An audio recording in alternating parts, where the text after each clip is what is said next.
बिस्मिल्लाहिर्रहमानिर्रहीम। Legal ethics के हवाले से हमारा आज का जो लेक्चर है वो मिसकंडक्ट पे है। First of all we have to see what is the misconduct.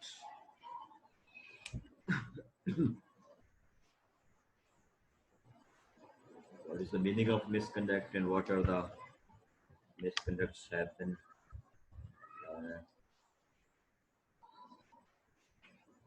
Literally जो है लोगों तौर पर मिसकंडक्ट का मतलब है रॉन्ग और इम्प्रॉपर, गलत या नामुनासिब रवैया, conduct. You are committing a violation against a definite rule of action. You are going to commit misconduct. Also includes an omission. जिस तरह ऑफेंस या क्राइम के अंदर जो है इलीगल एक्ट क्राइम या ऑफेंस है और उसके साथ omission, something you were legally bound to do and you did not do, you did not commit it, that is again come within the circle of misconduct.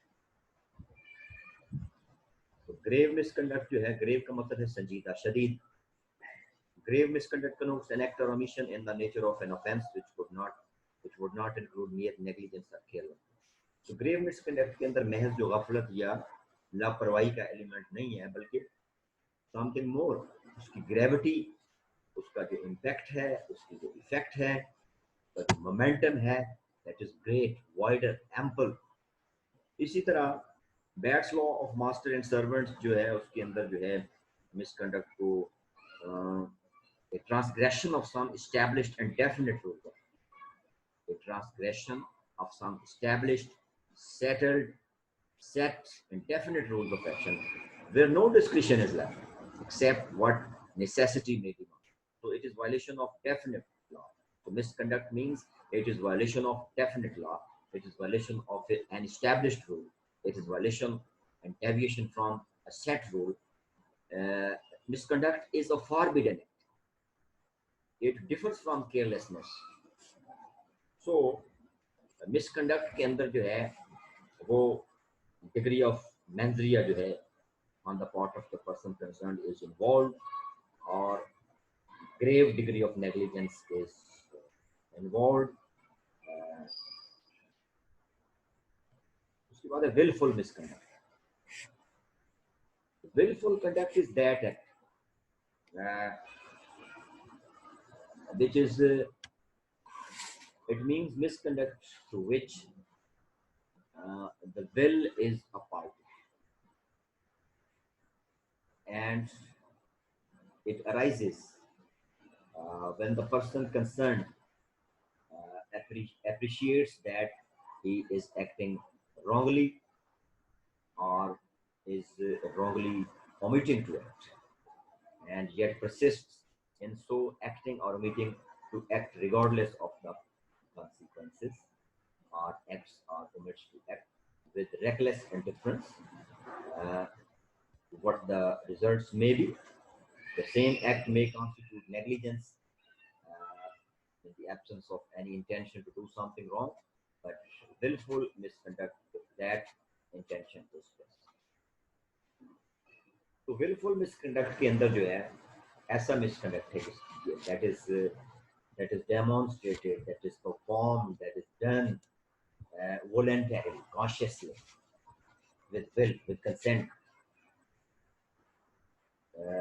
You are doing that act voluntarily. आपके ऊपर कोई pressure नहीं था, आपने वो चीज negligence या carelessness में नहीं की. That is a deliberate act.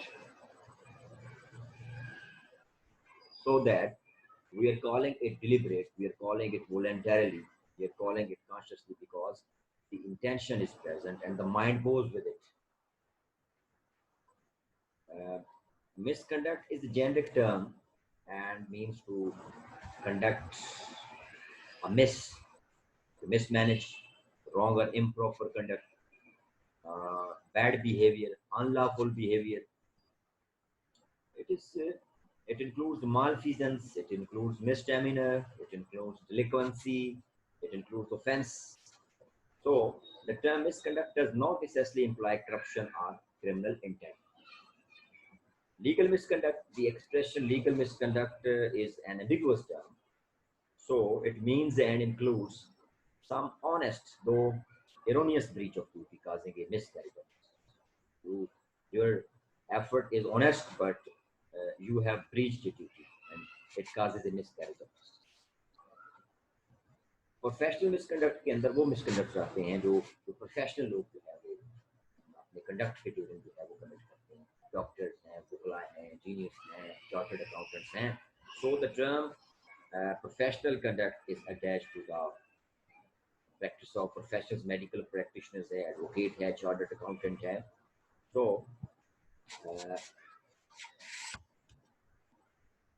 the true test of determining whether a conduct of an advocate is to be treated as misconduct is such that he must be regarded unworthy of remaining as a member of the. कि कौन सा काम करने से जो है वो आप मेंबर के बाहर जो है वो नहीं रहे, this is your misconduct.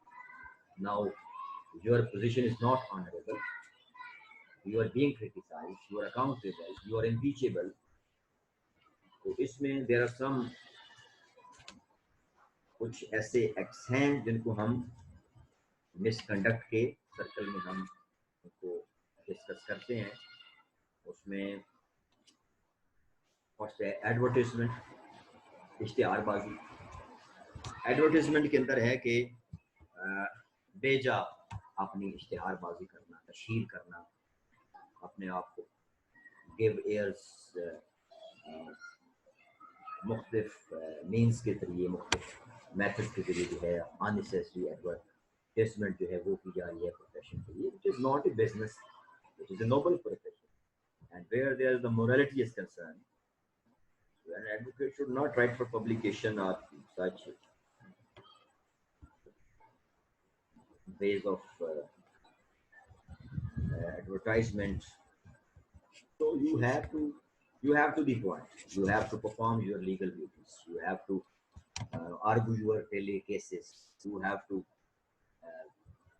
fair and loyal to your duty, you would be loyal and fair to your clients, you would be affectionate and loving and caring with your legal fraternity. So these are your jobs. So such breaches are considered as breach of professional etiquette. So it is clear beyond any shadow of doubt that advocate is involved in unnecessary advertisement.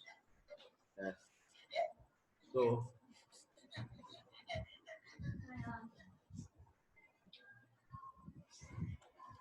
an advocate should not involve himself in unnecessary advertisements. Advertisement should be to limited extent. It should not be exorbitant. It should not be in abundance. It should not cross the limits settled by the rules and regulations. So, as a lawyer, and as one who is either ignorant of the, so an advocate should be acquainted with the elementary rules of professionalism. He should have a sense to make distinction between wrong and right. So, if he is ignorant of the elementary rules of professional ethics, he has demonstrated the inadequacy of his training and education befitting a member of this profession and this bar. So, as a member of this noble bar, he is a very worthy member of the learned profession. So, as a responsibility, as an obligation, he has to perform his duty with hard working, with diligence, and he has to remain within his limits. He has to maintain the decorum of his profession. जो गैर जरूरी तशरीफ है वो इस profession के लिए, इस प्रोफेशन के लिए जो है वो नामुनासिब. तो इस अंदाज से नेक्स्ट इसमें जो प्रोफेशनल मिसकंडक्ट है वो abuse of client's confidence. The true lawyer, when he stands before a court or jury, stands not in his own shoes, holding out his client at arm's length. तो जब आप बतौर वकील किसी क्लाइंट का आप केस लड़ रहे हैं तो आप जो है अब उसकी इज्जत आपकी इज्जत और उसका बेनिफिट आप बेनिफिट है, उसका लॉस आपका लॉस है, और आप उसके केस को इस नेज पे, इस लेवल पे आप फाइट करेंगे कि आप अपने क्लाइंट के जो बेनिफिट्स हैं उनको आप सेफ करेंगे, आप अपने क्लाइंट के राइट्स को प्रोटेक्ट करेंगे, और this would be your first utmost duty and obligation. उसके बाद an advocate shall at the commencement of his engagement and during the continuous thereof make all such full and frank disclosure to his client। अपने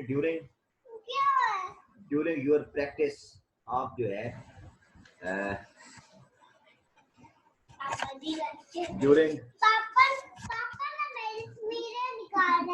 during your practice जो है आप जो है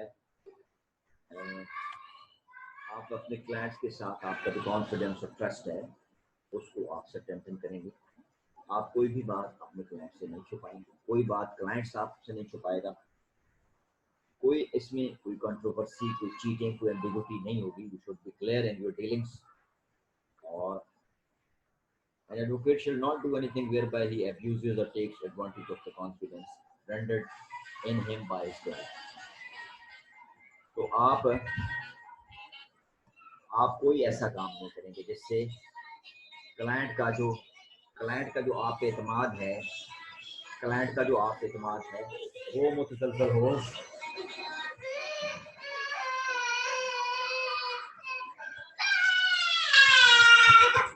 आप कोई ऐसा काम नहीं करेंगे जिससे क्लाइंट्स का आप पे जो एतमाद है वो मुतसलसल हो। तो आप के ऊपर जो क्लाइंट का ट्रस्ट है और जो कॉन्फिडेंस है वो जो है वो मेंटेन रहेगा, उसको आपने सस्टेन रखना है। क्लाइंट ने आप पर जिस एतमाद का इजहार किया है उसमें कोई झोल नहीं आएगी। Change of sides is forbidden if there are confidential communication by one side. अगर किसी क्लाइंट ने आपके साथ कॉन्फिडेंशियल कम्युनिकेशन जो हैं वो की हैं, अगर किसी क्लाइंट ने आपके साथ जो है कोई कॉन्फिडेंशियल जो है कम्युनिकेशन को शेयर की हैं, तो आप बार बार जो है वो अपने क्लाइंट्स चेंज नहीं करेंगे, आप बार बार अपनी पार्टी जो है वो चेंज नहीं करेंगे। जिस क्लाइंट का आपने केस टेकअप किया है उसी क्लाइंट का केस, क्योंकि एक क्लाइंट ने अपना केस का ब्रीफ आपके साथ डिस्कस कर लिया है, आपको अपने इन्स एंड आउट्स दे दिए हैं, तो आप उस पार्टी को छोड़कर अगर दूसरी पार्टी का आप केस लेंगे तो पहली पार्टी को जो है वो नेचुरली जो you would prove to be fatal for that party. इसलिए जो फिडेलिटी और लॉयल्टी का एलिमेंट है कि अगर एक पार्टी के साथ आप एंगेज हो गए हैं तो you will have to continue with that particular party जिसने अपना केस, अपना ब्रीफ आपके साथ शेयर कर लिया है, अपने इन्स एंड आउट्स आपके साथ शेयर कर लिए हैं। इसी तरह an advocate should not be allowed to appear against the interest of the person who has briefed him at one or other stage. एक बंदा या एक क्लाइंट जिसने पहले आपके साथ अपने जो इश्यूज हैं वो डिस्कस कर लिए हैं, उसके खिलाफ जो है आपका वकील पे बनना जो है वो इमोरल है, नामुनासिब है, और ये एक ग्रेव मिसकंडक्ट है। Failure to give correct information to client. अब क्लाइंट को जो है हमने बीट्रे नहीं करना। क्लाइंट और हमारे दरमियान जो एक फिड्यूशियरी रिलेशनशिप है, एक ट्रस्ट वर्दी रिलेशनशिप है, एक एतमाद का रिश्ते जो है उसको हमने जो है वो खराब नहीं करना। हमने अपने क्लाइंट को जो है वो धोखे में नहीं, हमने अपने क्लाइंट को अंधेरे में नहीं रखना, हमने अपने क्लाइंट को पूरी तरह गाइड और लीड करना है। हमने उसको मिस इंटरप्रेट नहीं करना, हमने उसको चीट नहीं करना, हमने उसको डिसीव नहीं करना। जो सिचुएशन है हमने उसी तरह उसके साथ सिचुएशन जो है वो डिस्कस करनी है, उसको इंफॉर्मेशन ऑफ द केस के साथ अप टू डेट रखना है, उसको डे टू डे और लम्हा बलम्हा जो है उसके केस के बारे में जो प्रोग्रेस है वो बतानी है। The relationship of client and advocate is of mutual confidence। एक बाहमी एतमाद है, एक फिड्यूशियरी रिलेशनशिप है और एक ट्रस्ट है, एक मुकद्दस ट्रस्ट है आप दोनों के माबैन, दोनों पार्टीज के दरमियान बिटवीन एडवोकेट एंड क्लाइंट। और उस मुकद्दस एतमाद को जो है वो खराब नहीं होना चाहिए। डेट ऑफ हेयरिंग जो है, डेट ऑफ अनाउंसमेंट जो है, डेट ऑफ डिसीजन जो है, वो सारी चीज़ें जो है उसको क्लियर होनी चाहिए।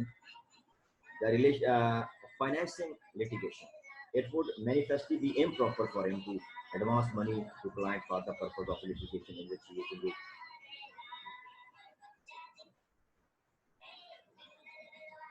अब एक क्लाइंट को आप फाइनेंस नहीं करेंगे कि वो लिटिगेशन में इन्वॉल्व है, अपने पास या पैसे उधारे देके या उसको एडवांस पैसे देके कि जनाब तुम ये लिटिगेशन जारी रखो, मैं तुम्हें फाइनेंस करता हूँ.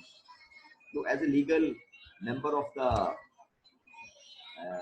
बार आपकी ये ड्यूटी नहीं कि बनती कि आप किसी की लिटिगेशन को बढ़ाएं, आप किसी की लिटिगेशन को आप और पैसे लगा के इंक्रीज करवाएं.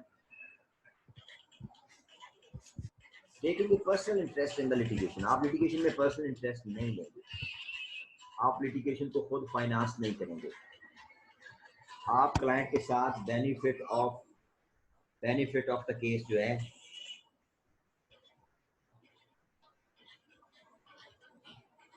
आप लिटिगेशन के अंदर जो बेनिफिट ऑफ द केस हैं उसमें खुद जो है खुद जो उसमें आप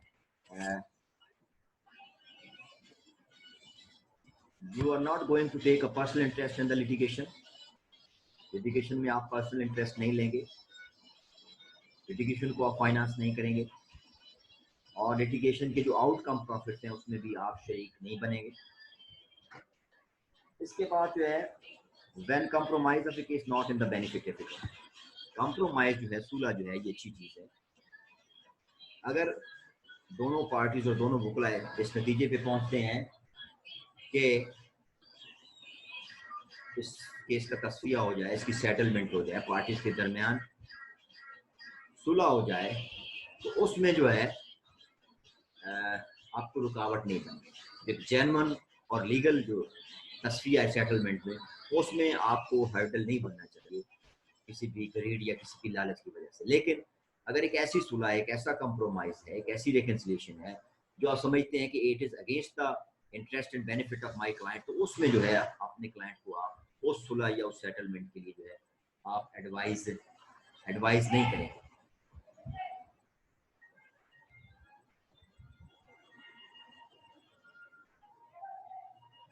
sharing the fruit of litigation, किसी किस्म की लिटिगेशन है उसमें आप अपना हिस्सा नहीं रखेंगे. That is the fate of the client, ये उसकी किस्मत है कि उसको कोई चीज़ मिलती है या नहीं मिलती, उसको कोई राइट मिलता है या नहीं. तो आप किसी लालच में आकर या किसी तहरीस में आकर आप क्लाइंट के साथ ये सेटलमेंट नहीं करेंगे कि ये फ्रूट ऑफ लिटिगेशन से जो है इतना प्रोपोर्शन जो है वो मेरा होगा. This is again misconduct.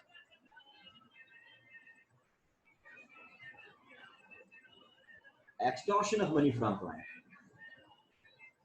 Client को थ्रेट करके, क्लाइंट को डरा धमका के, क्लाइंट को एक नफसियाती प्रेशर में रख के उससे आप रोज पैसे निकलवाते रहें कि वो बेचारा अपनी सारी चीज़ें बेच के आपको दे दे और आप उसको इस तरह ब्लैकमेल करते रहे, इस तरह मिसअप्रोप्रिएट करते रहे, तो ये अगेन मिसकंडक्ट है.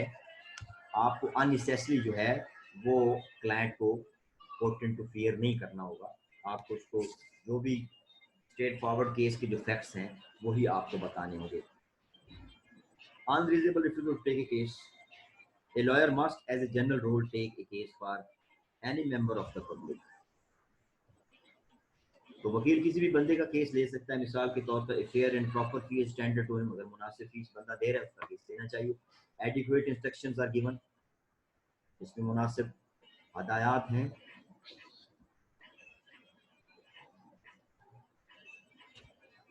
The case is of a class which the lawyer is accustomed to take.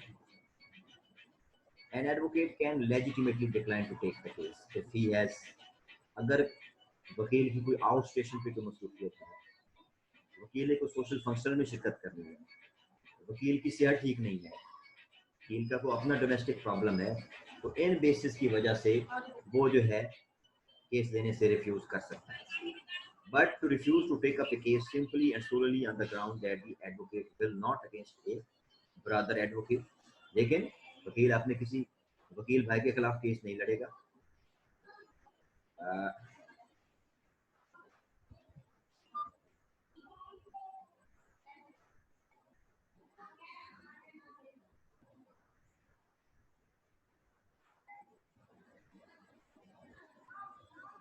But to refuse to take up a case simply and solely on the ground that the advocate will not against a brother advocate वकील ये वजह बना ले कि मैं जनाब अपने वकील भाई के खिलाफ केस नहीं लड़ूंगा, या और पुट फॉरवर्ड अनट्रू एक्सक्यूजेस, या वो ऐसे लेम एक्सक्यूज अडॉप्ट करे, तो ये जो है वो professional misconduct, attempt to influence.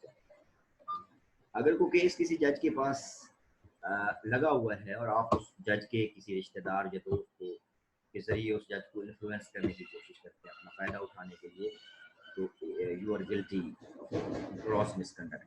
इसी तरह लेवलिंग एलिगेशन अगेंस्ट जजेस आर जुडिशियल ऑफिसर, जजेस or the officers of the court. आपको कोई हक नहीं कि आप मजिस्ट्रेट और जजेस के साथ जो है वो तस्हीह का मीज़ रवैया अपनाएं, आप उनको रिव्यू करें, आप उनके खिलाफ हाई कोर्ट में एप्लीकेशनें दें, उनको ब्लैकमेल करें, उनको अननेसेसरी प्रेशराइज करें, वो भी आपके लीगल फ्रेटर्निटी का हिस्सा है। तो आपको जो डेकोरम ऑफ द कोर्ट है उसको मेंटेन रखना है। आपको बेजा जजेस और मजिस्ट्रेट के खिलाफ जो है वो दरखास्त बाजी नहीं करनी, आपको अननेसेसरी किसी को डिफेम नहीं करना, किसी की पगड़ी नहीं उछालनी। अगर आपके खिलाफ कोई डिसीजन हो गया है मेरिट पे, तो आपने उसको बर्दाश्त करना है, ना कि उसके रिवेंज में आप क्लाइंट को नए नए सबक पढ़ाएं और उससे एप्लीकेशन मुख्तलिफ फोरम्स में दिखाएं कि इससे जो है इस मजिस्ट्रेट जज की जो है वो तस्दीक हो और अपर लेवल पे इसकी इंक्वायरी लगे या इसको परेशान किया जाए। It would be cross misconduct on part. आपका काम है अपनी वकालत करना, आपने फीस दी है, अपना केस प्रेजेंट किया, ये जजेस का काम है डिसीजन। वकला का काम नहीं है कि वो केसेस को जो है वो डिसाइड करें, केसों को डिसाइड जजेस नहीं करना है। आपका काम है कि आप मेरिट पे अपने केस को तैयार करें, अपना ब्रीफ तैयार करके अपने आर्गूमेंट्स दें और मेहनत और ध्यानदारी से अपना केस जीतें। और अगर आप केस लूज कर रहे हैं तो उससे अपना कॉन्फिडेंस लूज नहीं करना। For the case of the client, आपको किसी के साथ पर्सनलाइज होने की जरूरत नहीं है, आपको किसी के साथ मैलिशियस और जेलस वे जो है वो अपनाने की जरूरत नहीं है। आपने अपनी जो फैकल्टीज और आपकी जो सलाहियतें हैं आपने उस पर इन्हिसार करना है। आपने अगला केस और मेहनत से तैयार करना है ताकि अगले केस में आपको कामयाबी हो, और आपने आपकी जो प्रोफेशनल रिस्पॉन्सिबिलिटी और ऑब्लिगेशन है उसको अच्छे अंदाज से जो है वो निभाना है, ताकि आपका जो कैरेक्टर जो है as an advocate and attorney या as a member of the legal bar जो है, आप जो है आप एक लीगल फ्रेटर्निटी का हिस्सा है, आप एक रिस्पॉन्सिबल बार का हिस्सा है। तो अपने कैरेक्टर अपने कंडक्ट को आपने इस तरह डेमोन्स्ट्रेट करना है कि जो अप्रिशिएटेड हो, बजाय इसके जो है लोग आपको जो है वो शक की निगाह से देखें या आपका कैरेक्टर जो है वो डिफेम हो जाए। ये इस प्रोफेशन के अंदर जो है बहुत अहम चीज़ें हैं जिनको मद्देनजर रखना बहुत ज़रूरी है।